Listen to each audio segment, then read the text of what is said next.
Oh my God, they're dead! Who could have done such a heinous act? I bet it was that frog down by the swamp.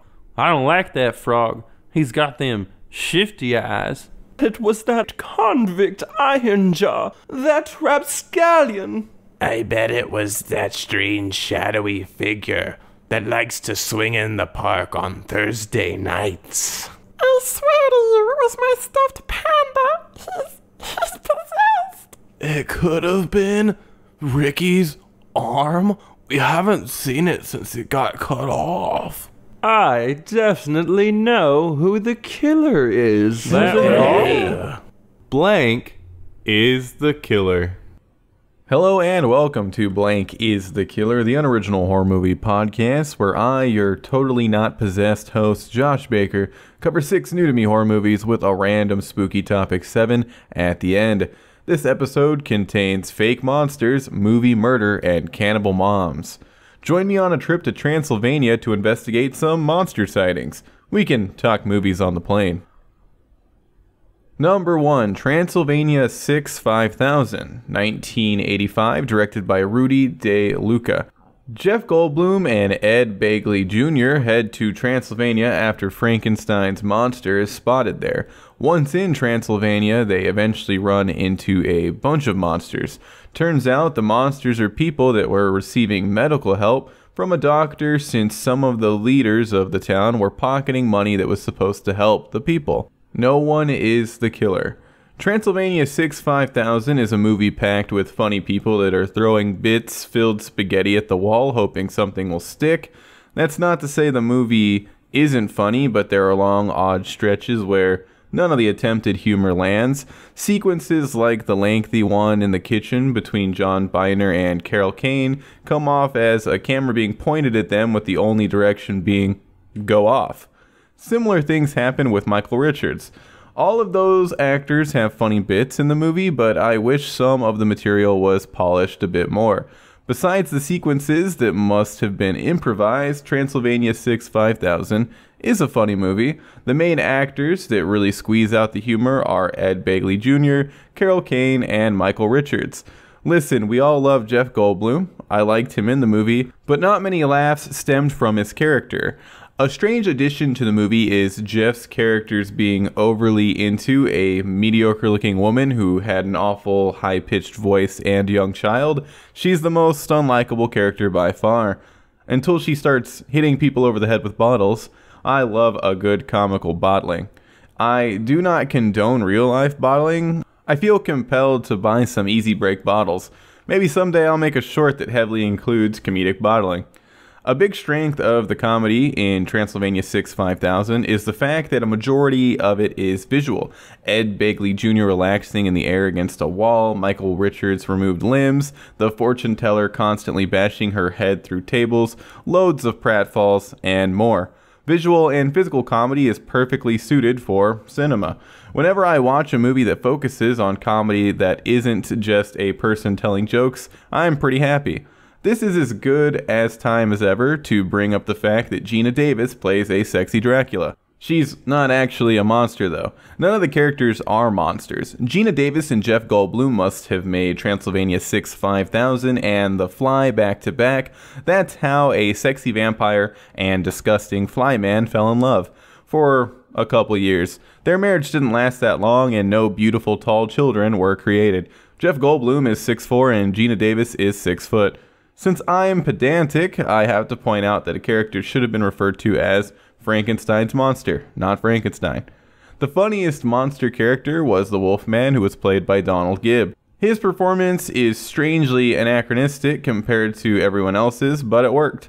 The more I think about Transylvania 6-5000, the less funny I remember it. It's kind of astounding that a movie that includes so many amazing comedic actors doesn't have an amazing track record when it comes to laughs. It was written and directed by Rudy De Luca. The only other thing I've seen that he has a writing credit for is Dracula Dead and Loving It, which I don't remember liking, and I'm a big Leslie Nielsen fan. I feel alright throwing Rudy De Luca under the bus for the lack of laughs. You can't just lean on funny people to carry your movie with improv, Rudy. Transylvania 6 5000 is not a laugh riot throughout, but it is fun seeing a bunch of familiar comedic faces goof off. I give it a soft recommendation on the condition that you watch it with friends and beverages. I don't think you'll get much enjoyment out of it solo. Number 2, The Babysitter Killer Queen, 2020, directed by McG. Years have passed since Cole dealt with B and her cult. No one believes Cole about that night. Melanie, the girl who kissed Cole in the first movie, has a new boyfriend and asks Cole to come hang out with her and her friends on the lake. Once at the lake, Melanie kills the girl and wants Cole's blood in order to complete the same ritual as last time. All the cult members that died come back from the dead. A girl named Phoebe pops up, saves Cole, and the duo go on the run. Cole and Phoebe re-kill the old cult members. Some of Melanie's friends explode after walking away from the ritual. Cole and Phoebe get intimate, and dads are brought in to help capture the duo. Melanie kills her dad, captures Phoebe as bait for Cole, takes Cole's blood, and all the old cultists come back from the dead. B shows up. Melanie mixes the girls she killed and Cole's blood together and drinks it with the old cult members, excluding B. Cole isn't innocent anymore, so the blood drinkers explode. B was behind Cole and Phoebe meeting and ending things. B says goodbye, drinks the blood, and disappears. Melanie and the cult members are the killers. Melanie is the only character who murders innocent people, but the cult members backed her actions. Sonia, one of the OG cult members, also kills a guy, but that guy was a random hillbilly rapist that was thrown into the movie as a way to hit more horror tropes. I watched the OG Babysitter back to back with the sequel. The original was just as I remembered it, an alright movie with some decent laughs and gore. Given that I never put the original on some sort of pedestal, I wasn't expecting much from Babysitter 2. I went in with even lower expectations when I found out Samara Weaving's B wouldn't be a main character in the movie. I was actually surprised that she showed up at all given how her career has been going. Since I didn't expect anything from Babysitter 2, I thought it was a very enjoyable movie. The worst thing about Baby 2 is Phoebe. She was played by Jenna Ortega, whose on-screen presence is overshadowed by every other character. Her line delivery has no soul. Sure, the dialogue she was given was comically overwritten, reference-filled garbage, but she could have delivered it in an over-the-top fun way. Judah Lewis, who reprised his role as Cole, proved that he's perfectly campy. Everyone but Jenna Ortega and Samara Weaving bring the level of ham that was necessary for Baby 2, a movie that doesn't take anything seriously. I'm a big Samara Weaving fan. I didn't find her performance when she popped up at the end to contain any of the energy she had in the original. She does have quick scenes throughout the movie where she's shown recruiting the original cult, which were stupid and silly. That's why they worked. Here's a dumb retcon that is definitely the weakest part of the sequel. B was babysitting Phoebe. Phoebe left her stuffed rabbit on the beach, so B and Phoebe jumped in a Jeep to get it and ended up running head on into Phoebe's parents since they were on the way home with the stuffed bunny in their possession for some reason. Neither driver was watching the road. B wakes up in the hospital and asks about Phoebe. She's about to be super dead, says Demon Nurse, unless your soul. Dig it? So that's why B joined the cult. Years later, Cole reminded her that being a jerk and taking shortcuts bad, so B stopped being evil. It's dumb. The more I think about it, the more I hate it. Barring that stupidity, Sitter 2 is a turn off your brain fun time. There is a lot more CGI this time around when it comes to gore, but practical effects are also still in the mix. The most egregious use of CGI blood is when a character would throw up CGI blood, which was then turned into practical blood as it landed on another character. Just have the actors put some fake blood in their mouths. The gore, which is splattered throughout, is still a ton of fun. One thing that's incredibly weird when it comes to Babysitter 2 is the focus on banging. Cole is supposed to be 12 in the original. 2 years later is when 2 takes place. 14-year-old Cole's high school counselor says that he needs to get laid. Sir, this is a child. When Cole and Phoebe end up doing the deed, this is tastefully showcased by an interpretive dance and shots of phallic and penetrative imagery. Did I say tastefully? I meant the opposite of that. It's straight up gross. Cole not being an innocent is important to the plot, but you don't have to have a bunch of sex jokes, a weird purchase of Magnum condoms, and crude montages. Another thing that could have been heavily toned down in Babysitter 2 is the amount of references. There are some fun references, like when old Shirtless has to tell Zoomer Cole about Tommy Two-Tone when Cole is trying to figure out what the code for a boat named Jenny is. You know, 8675309? That surprisingly worked. What I couldn't stand were the constant member movie references. The Terminator series must have been brought up at least 6 times. When Two Baby, Two Sitter isn't leaning on the pop culture references, a lot of humor lands. Old Shirtless working at a fast food restaurant while shirtless with a name tag on his bare chest is funny. Absurdism has a special place in my heart. The text on screen from the original also makes an appearance in 2. It doesn't work this time either. Phoebe and Melanie end up fighting, which is stylized like they're in a Street Fighter-esque game. As a big fighting game fan myself, I almost liked it, but whoever was in charge of the camera angles and UI really beefed it. It was half-assed. If you were going to do something that dumb in your movie, you best full-ass it. My new dream project is to create a slasher where a grappler character escapes an arcade machine and wreaks havoc. I think that could include a much more polished version of what's in Baby 2. I've been thinking about how it should be represented and have some great ideas. Send me a bunch of money to make this. Does anyone personally know Cameron Michaels, the muscle drag queen? She'd be great as the grappler. Sitter 2. Songs are played loudly throughout. It ends up being about 50% fun and 50% obnoxious. Cole pees on Phoebe's face. At the cabin, he has to go to the bathroom and is told to pee in a vase. Phoebe then startles him midstream for no apparent reason, and boy was her face yellow.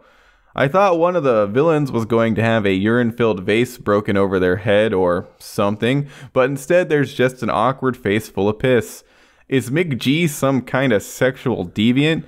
McG also directed the year 2000 Charlie's Angels movie. That was a fun time, besides that part where Drew Barrymore is in brownface. The Babysitter Killer Queen isn't a horror movie comedy masterpiece, but like the original movie, it's an enjoyable time. Check it out if you thought the first one was decent.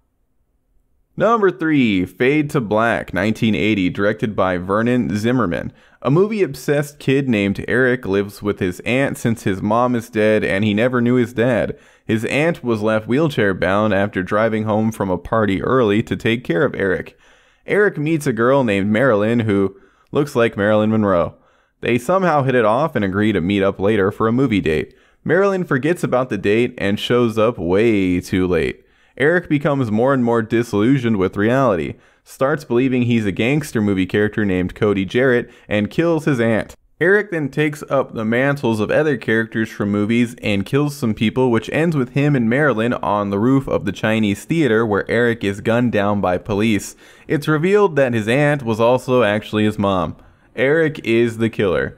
Here's how he kills. Causes his aunt's wheelchair to fly down some stairs, chases a girl until she ends up tripping and landing neck first on a pointy fence post, shoots a co-worker while dressed as a cowboy, scares his boss into having a heart attack as a mummy, and lights up a producer who stole his idea with a Tommy gun.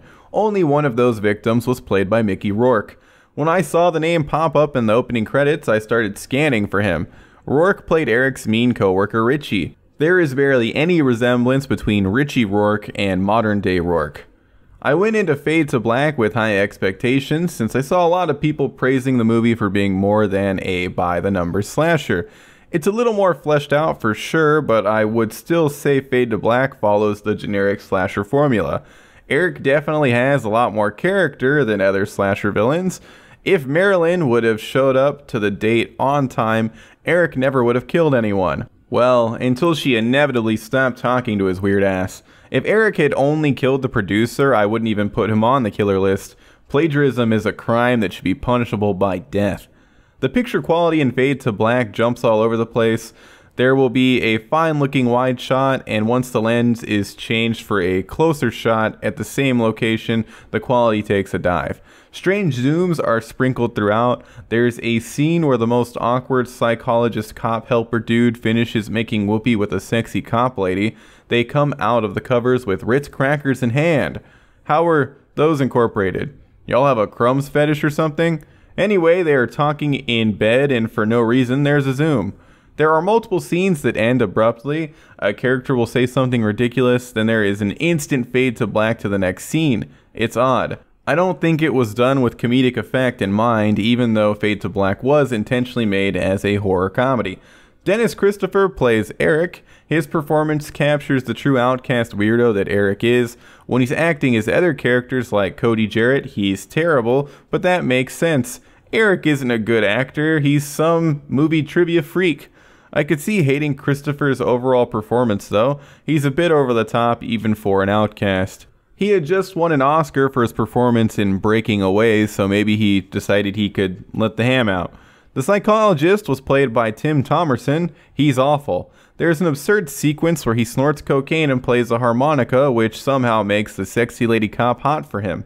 There's nothing that excites me more than a harmonica. I want to say harmonica is by far the worst instrument. Harmonica has never made a song better. I'd switch out harmonica for bagpipes any day. That's how much I hate harmonicas. The gore was done practically and isn't great. Most gore comes from gunshots, which don't sell. The fence post through the neck looked alright though. Fade to Black is a slasher that adds some freshness but doesn't reinvent the wheel. It's an enjoyable ride that runs out of steam during the last fourth. It's still worth checking out for slasher fans. Number 4, Phantom of the Paradise, 1974, directed by Brian De Palma. A producer named Swan steals a guy named Winslow's musical. Winslow tries to get credit but only ends up disfigured without a voice. Winslow, now the Phantom, terrorizes Swan's production. Swan says he'll help Winslow as long as he finishes the musical. Winslow wants a girl named Phoenix to sing his music, but Swan hires a dude named Beef. Winslow kills Beef. Phoenix sings the music and becomes famous. She joins Swan and decides to marry him. Winslow finds out that he and Swan signed a deal with the devil after trying to stab himself and Swan to death to no avail. Winslow destroys a film that is aging in Swan's place, which reveals how ugly he is. Winslow also causes a sniper that's trying to kill Phoenix during the wedding to kill the officiator instead. With the tape keeping Swan alive destroyed, Winslow stabs Swan to death, which makes his own stab wound open up. Winslow dies in Phoenix's arms, who realizes he was the Phantom. Winslow and the sniper are the killers. You could probably throw Swan on the killer's list too, since he instructs the sniper to kill someone during the wedding. A horror musical from the 70s. Why did it take me so long to check out Phantom of Paradise?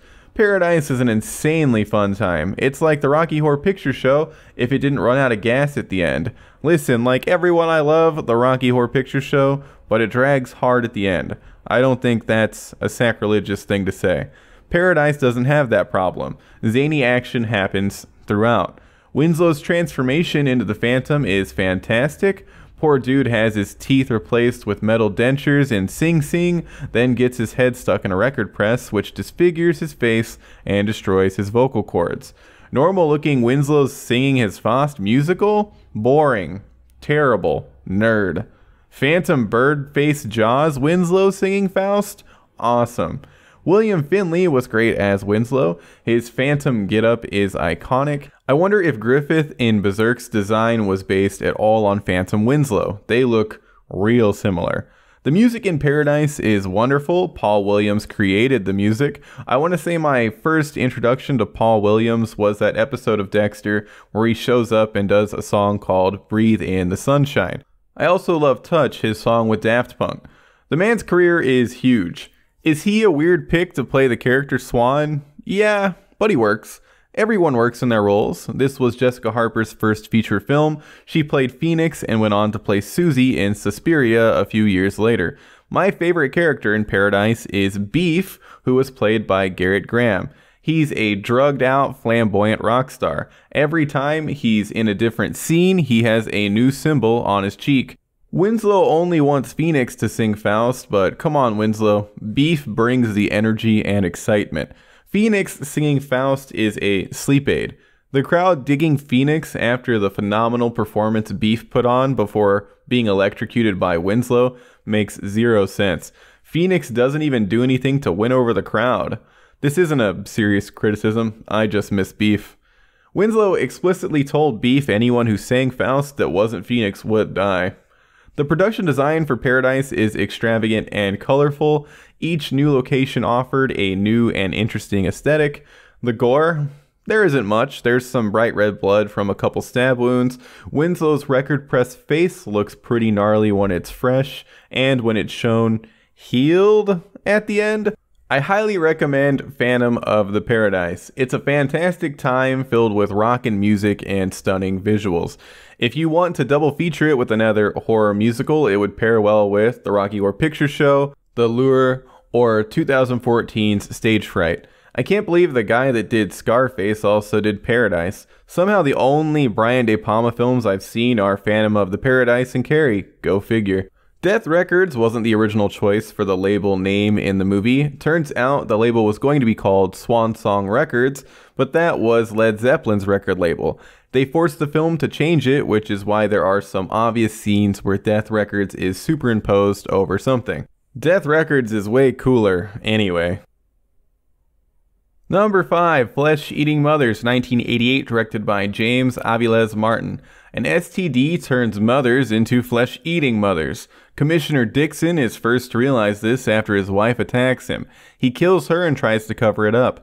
He has Officer Hitchcock kill another officer who's getting to the bottom of things with the help of Dr. Gruely.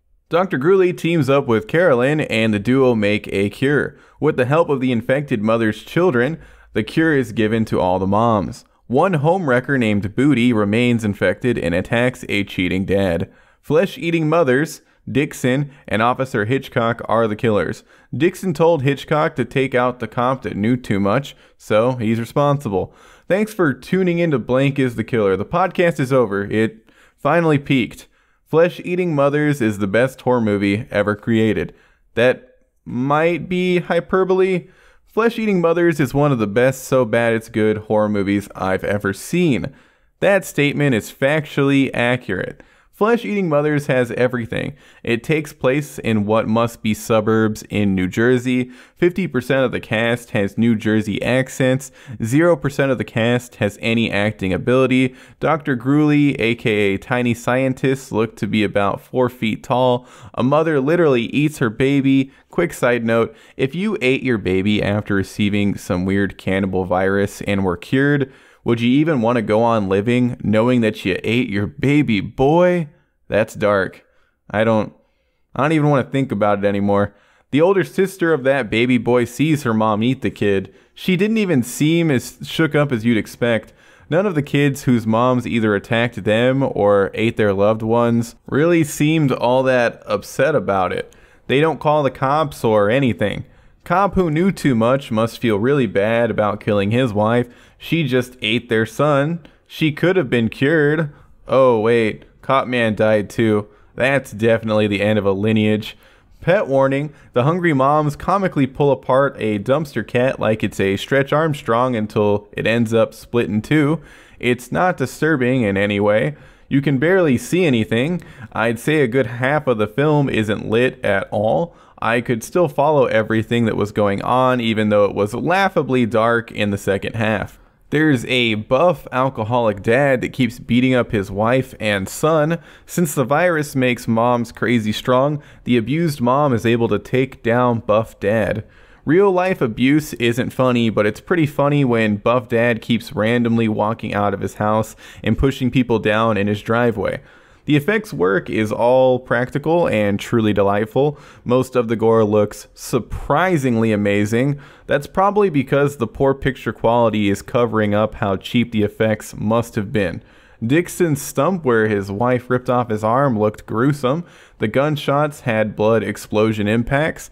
It's hilarious when a mom was supposed to be eating a toddler but was shown chomping on the limb of a grown man. The makeup effects for the infected moms was fun. It wasn't good makeup and ended up making them look like they were turning into Donkey Kong. One, I'm assuming full-size flesh-eating mother puppet exists, or at the very least existed. It looked like a completely bonkers ventriloquist dummy. The score is incredible. The entire score sounds like stock music that would come with a music-making program. It rarely fits what's going on. It heightens the comedy. I did hate the one song where a sample of a pig squealing was played over and over and over and over. Not only were the most basic sounding stock songs of all time included, there are also original songs about suburbia, monsters, and hunger for meat.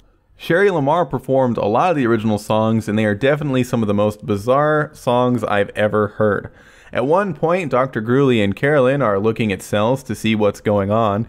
Instead of just having them talk about the cells, cartoons of the cells interacting with the virus and cure are shown. It's completely unnecessary for the random animation to be included, but it adds to the weird enigma that is flesh-eating mothers. Flesh-eating mothers is a cannibalistic New Jersey STD nightmare. I implore you to watch this movie with a group of buddies. It's one of the wackiest, so bad it's good horror movies I've ever seen. Number 6, The Taking of Deborah Logan, 2014, directed by Adam Robitel.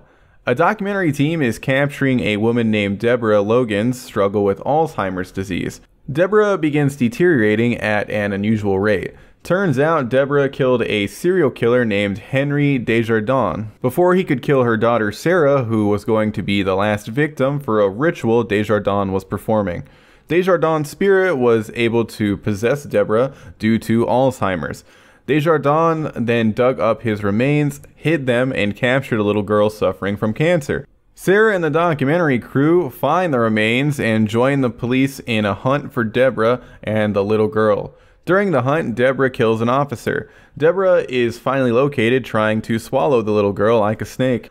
Desjardins' remains are burned, and Deborah and the little girl appear to be saved. Time passes and the little girl is shown fully recovered. The girl gives a sinister grin to the camera. Desjardins is the killer. He killed 4 girls while alive and a cop while possessing Deborah. It's possible that more people died, but those are the only confirmed deaths. Years ago, I saw an unsettling gif of an old woman with an unhinged jaw attempting to swallow a child. I found out it was from The Taking of Deborah Logan, watched a brief clip of the entire scene, and that was that until now. I finally decided it was time to watch the movie in full. Was the journey worth that eerie scene? Deblog is almost an amazing horror movie. You have a documentary crew in a big old house keeping tabs on a creepy old lady who may or may not be possessed. The movie definitely has some frightening imagery and ideas, but a lot of the execution is bad. Throughout Deblog, the documentary cameras constantly have technical issues like static and other distortion that aren't really a thing anymore. The movie was made in 2014. If I believed all the footage was shot using old videotape-fed cameras, I wouldn't mind all the obviously added in post distortion. But as it appeared in the movie, the distortion was annoying. The cheeseball camera effects aren't the biggest issue. The worst thing about Deblog is all the added score that's sole purpose is to let the audience know something spooky is going on. I don't need a sound cue to tell me a nailed shut window randomly opening or a creepy old woman appearing out of nowhere in places is scary. My eyeballs understand that it's scary. This is a big issue with a lot of found footage movies. Deblog would be a much more haunting experience without the overbearing score and fake camera issues. Snake Deborah filled me with dread until Snake Deb was given a little too much screen time. Whenever you make a truly horrifying creature, you have to remember that the more time it's shown, the less of an impact it'll have. I'm assuming a mixture of practical effects and CGI were used for Snake Deb, but I couldn't find any explicit information on how the form was brought to life. Overall, the effects work for Snake Deb looked great, but the dumb face stretching to make regular Deb look like Ghostface, which happened a few times, should have been scrapped. The acting is all over the place. Well, not really. Everyone but the documentary crew is great. Jill Larson is the obvious standout as Deborah Logan. Her performance is perfect. And Ramsey is also strong as Sarah Logan. Her character's decision making is a bit goofy at the end, but that's a writing issue. No one is going to randomly crawl through a tiny opening in a cave that is filled with unidentified snakes, yet Sarah and one of the documentary crew members do it.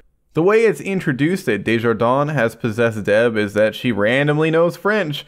Desjardins is revealed to be from Quebec.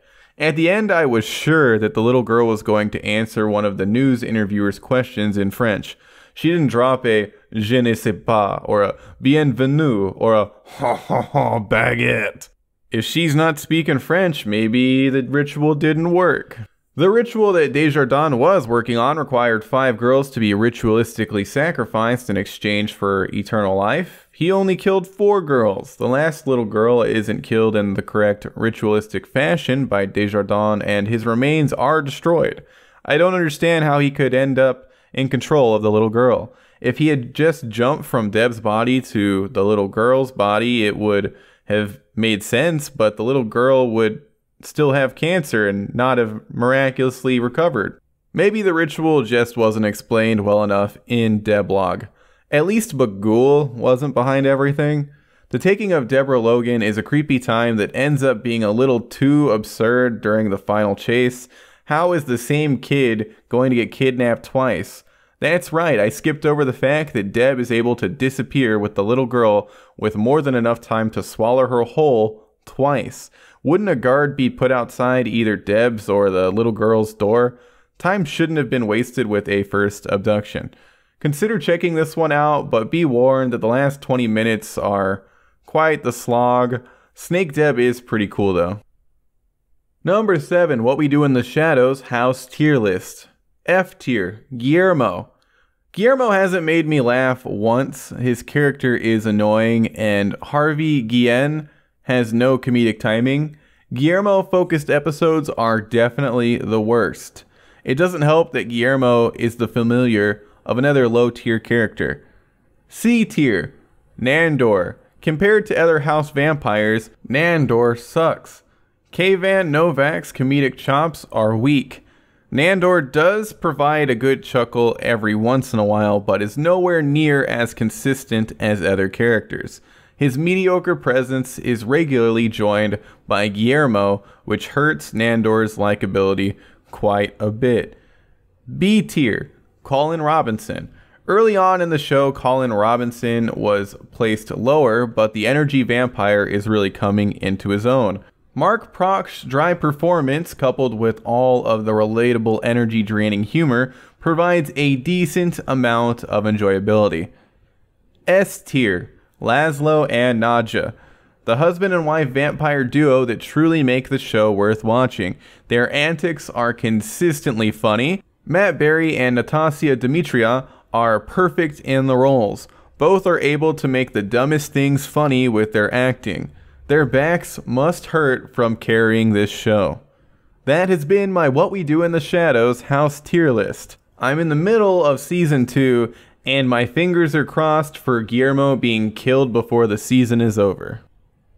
That's a wrap on Blank is the Killer 80, Fake Monsters, Movie Murder, and Cannibal Moms. We're getting closer to October, which is going to be a weird one this year. Hopefully some fun new spooky stuff will come to VOD. If you enjoyed the podcast, consider leaving a rating or review on iTunes. The next episode will be out on my birthday, October 4th. Until then, if your mom starts eating flesh, don't panic. Just seek out a tiny scientist and everything will be okay. If Ma hasn't eaten someone you care about yet.